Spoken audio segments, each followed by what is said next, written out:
आज के समय में दुनिया में तनाव बढ़ रहा है और कई देश अपनी सुरक्षा को लेकर चिंतित है। ऐसे में उन्हें अंतरिक्ष से निगरानी रखने के लिए सैटेलाइट की जरूरत है। यही भारत के लिए एक बड़ा मौका बनकर उभर रहा है। जैसे अमेरिका ने दूसरे वर्ल्ड वॉर में हथियार बेचकर कमाई की थी, वैसे अब भारत की प्राइवेट स्पेस कंपनियां सैटेलाइट बनाकर दुनिया के कई देशों से ऑर्डर हासिल कर रही है। नई तकनीक, सरकारी सहयोग और तेजी से बढ़ते स्टार्टअप के चलते भारत का स्पेस सेक्टर दुनिया में अपनी मजबूत पहचान बना रहा है। तो चलिए इस अपडेट को डिटेल में जानते हैं।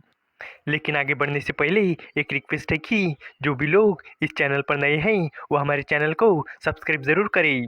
इस काम के लिए कोई पैसे नहीं लगते हैं, बल्कि इससे हमें मोटिवेशन मिलता है। तो चलिए आगे बढ़ते हैं। दुनिया के सबसे ताकतवर देश अमेरिका के बारे में कहा जाता है कि दूसरे वर्ल्ड वॉर के दौरान उसने दोनों पक्ष जो आपस में लड़ रहे थे उनको हथियार बेचकर बहुत पैसा कमाया था। अब भारत के पास भी इसी तरह का मौका आ रहा है। दुनिया में इस समय तनाव चरम पर है। कई देशों के बीच तनाव की स्थिति है। वो एक दूसरे पर नज़र रखना चाहते हैं। इसके लिए उन्हें सैटेलाइट की ज़रूरत है और उनकी ये ज़रूरत भारत की प्राइवेट स्पेस कंपनियां पूरा कर सकती है। दुनिया के कई देशों से उन्हें ऑर्डर मिलने शुरू हो गए हैं। इनमें ऑस्ट्रेलिया, नॉर्वे, हंगरी, पोलैंड और पश्चिम एशिया के देश शामिल हैं। मिंट की एक रिपोर्ट के अनुसार दुनिया के कई देश भारत की कंपनियों के साथ मिलकर काम कर रहे हैं। इनमें अडानी डिफेंस एंड एरोस्पेस की पार्टनर कंपनी अल्फा डिज़ाइन भी शामिल है। इनमें ज़्यादातर ऐसे देश शामिल हैं जिनके पास अपना सैटेलाइट प्रोग्राम नहीं है। लेकिन अब दुनिया में तनाव बढ़ रहा है और हालात तेजी से बदल रहे हैं। इसलिए इन देशों को अंतरिक्ष से दुश्मनों की हरकतें देखने की जरूरत महसूस हो रही है। भारत के कई देशों से रिश्ते अच्छे हैं, जिसका फायदा भारत की कंपनियों को मिल रहा है। जानकारों का कहना है कि अमेरिका की बड़ी कंपनियां जैसे बोइंग, लॉकहीड मार्टिन और नॉर्थरॉप ग्रूमन सिर्फ बहुत बड़े प्रोजेक्ट पर ही काम करती है। इसी वजह से छोटे सैटेलाइट बनाने के कॉन्ट्रैक्ट भारतीय कंपनियों को मिल रहे हैं। ये कॉन्ट्रैक्ट करीब 5 से 25 मिलियन डॉलर के होते हैं। बेंगलुरु की दो कंपनियां अनंत टेक्नोलॉजीज और दिगंतरा को ऑस्ट्रेलिया से काम मिला है। ये कंपनियां अपने सैटेलाइट अंतरिक्ष में भेजना चाहती है और उनसे मिले डेटा को दूसरे देशों के साथ शेयर करना चाहती है।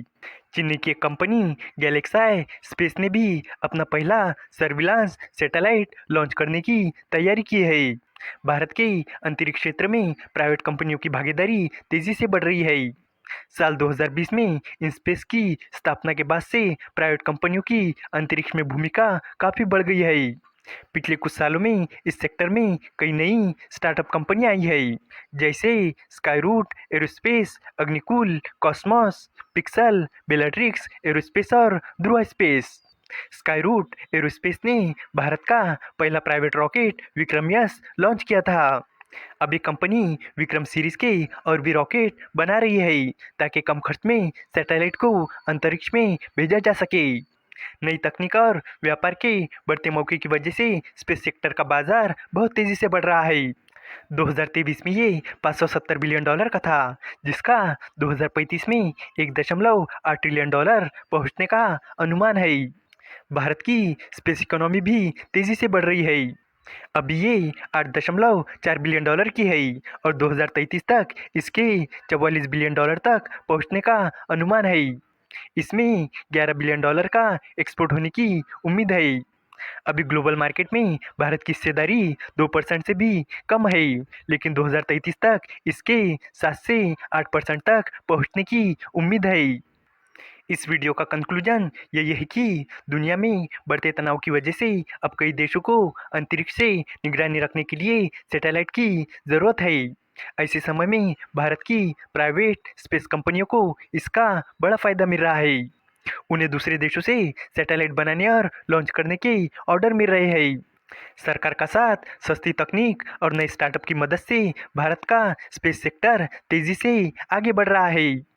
आने वाले समय में भारत दुनिया के लिए एक बड़ा सैटेलाइट सप्लायर बन सकता है। उम्मीद है कि आपको ये जानकारी पसंद आई होंगी और भी इसी तरह के इन्फॉर्मेटिव वीडियोस के लिए हमारे चैनल को सब्सक्राइब करें। धन्यवाद।